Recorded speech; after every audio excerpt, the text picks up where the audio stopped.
Hey guys, how's it going? All right, I just want to give you guys a little story about what happened to my car a couple days ago. So basically, what happened was the car was driving fine all day without any kind of issue, uh, and I went to Walmart, parked it there, went, got something, came back, and out of nowhere, it wouldn't crank. So no crank, no start issue that I had. So basically, everything on the dash worked fine. Everything in the car worked fine. There was absolutely no issues at all. The remote worked fine. Was able to get into the car. Radio was blasting. Radio was on. Everything. All right. So basically, I was thinking to myself, probably the battery was the issue.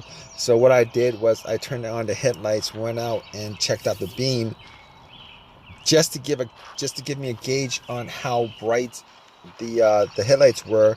I could probably determine whether the battery was good or not. And the headlights were really bright. So right off the bat, I was thinking if they were that bright, I should at least get like a really slow crank if the battery was kind of low. Regardless, I had to check out where the battery was. I went and checked out where the battery was just to make sure that all the terminals were clean and they were tight. And I noticed that the terminals were a little bit corroded. There was some white bluish stuff on there. So what I did was I took out a bottle of Coke, poured it on the terminals, and was trying to clean it with some paper towels, and was able to clean it pretty good. Now the terminals weren't super tight. I was able to wiggle it out, but they were snug in there, so I knew that it probably wasn't the terminal being loose that was causing the issue. And then after I cleaned it up, popped it back on, and tried to start the car, it did the same thing. It wouldn't crank, it wouldn't start.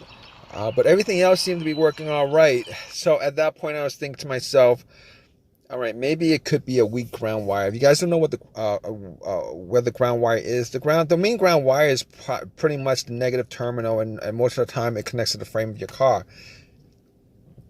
So I checked it just to make sure there was no corrosion, that it wasn't split or anything like that. There was no issues with it. So what I did after that was, I had a battery pack that I bought a couple of months ago because I had the same situation where I swapped out the battery. I was hoping that it was the battery, even though I swapped it out, considering I could actually just swap it out, at Walmart. So I actually put the battery pack on there. It was at 100%. Tried to start it, and still wouldn't start. So at that point, I knew it was probably not the battery. And even though, I didn't think it was the alternator, I could probably just at that point rule out the alternator, because if it was the alternator, the car would have at least slow cranked, or I would have been able to start it. And then once I took the battery pack off, it would have just died out. So at that point, I was able to rule out a bunch of stuff. I was able to rule out the battery, the ground cable, and the alternator, even though that probably wouldn't have caused the issue. So after going through that, I was thinking to myself, could it be something? Could it be the car's computer ECU? Because I did see a check engine light on my dash, and that check engine light was there. It's been there for a while, and I believe it was for a O2 sensor issue. Now, I did have an OBD2 that I bought from Walmart, and it was a $19 OBD2, one of the cheap ones, and I pretty much hooked it on to my OBD port, and try to make sure that I was actually getting a connection between the car's computer and the car itself. It did scan all the way through. Now I'm pretty sure that that the OBD2 wouldn't actually pick up anything that would cause a no crank, no start situation for the most part, except if if if the car's ECU, the car's computer was, for some reason separated from the car. For what reason, couldn't communicate with the car. But anyway, regardless, I actually plugged it in. It scanned all the way through. Only code that popped up was the aux02 sensor code. And at that point, I was pretty sure that it wasn't anything to do with the car's computer, any codes that would cause it. And I actually had to move on to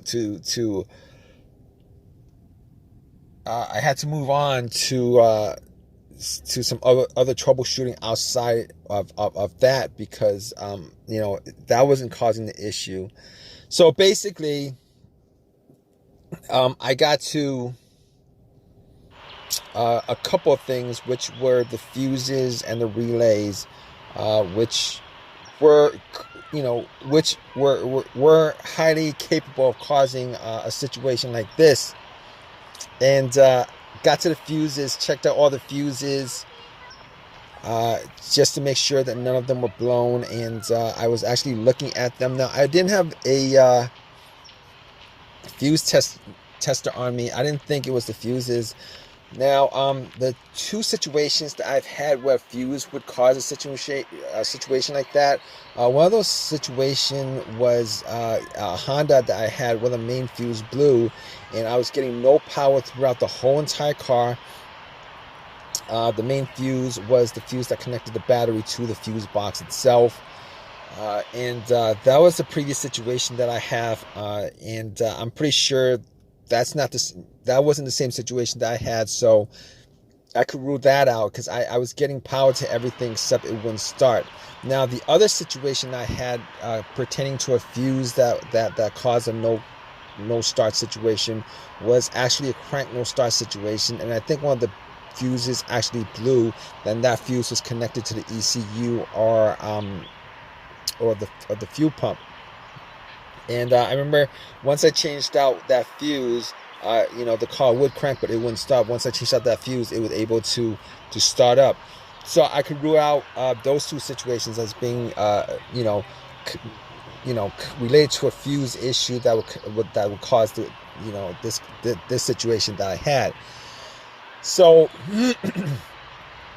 basically, I could rule those things, the fuses out, and the fuses were pretty clean. I didn't smell any kind of burnt smell, and didn't see any kind of brownish, anything brownish, and a brownish appearance on top. So at that point, I was able to kind of rule out the fuses, not at 100%, but I was able to rule out the fuses for the most part. So basically, at that point, I had a situation where I was maybe, it could have been the relays or the starter. That's what the two situations that came up. But I didn't think it was the starter, because I did switch out the starter about, I would say I switched out the starter about a year and a half ago, and that was, it seemed like it was a starter issue, but I didn't really want it to be a starter issue, considering I only put maybe like 20,000 miles on my car, and I think they should last a lot longer than that. But anyway, before I even went there, I looked at the relays, just to see whether they had issues or not. Now, I couldn't make out whether the relays had issues, but I did get to the starter relay. I pulled it out. It looked like it was a bit dirty or whatever, but I had some rubbing alcohol, put it on some paper towel, and wiped the connectors, put it back in, try to start it. It really didn't do anything. Didn't change up the situation. So I was thinking it was a weird situation, because it would click every time I would I would try to start the car. It would click, but it wouldn't crank at all.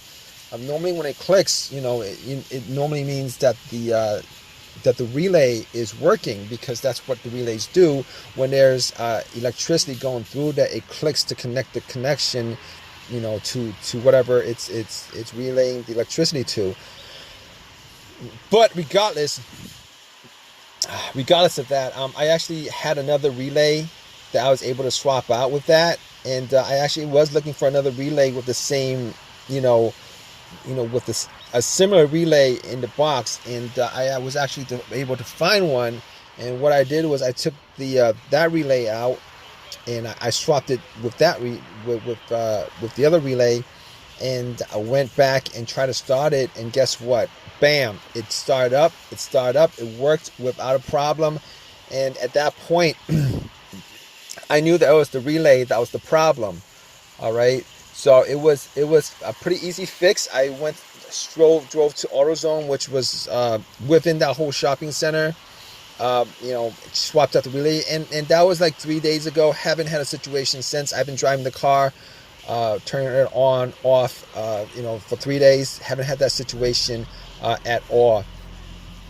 So just want to give you guys, just gonna give you guys that story of a quick fix that I had of my car. If you guys are in the same situation, you guys watching this video, hopefully you guys have an easy of a fix as I had on my car. If you guys have a comment, leave your comment in the comment section. Please give me a thumbs up. Please subscribe. And like I said, if you guys are in the same situation, just go through the steps that I went through as far as trying to figure out, the situation with my car. And, you guys should be good as far as, troubleshooting and diagnosing your particular problem. Take care, guys.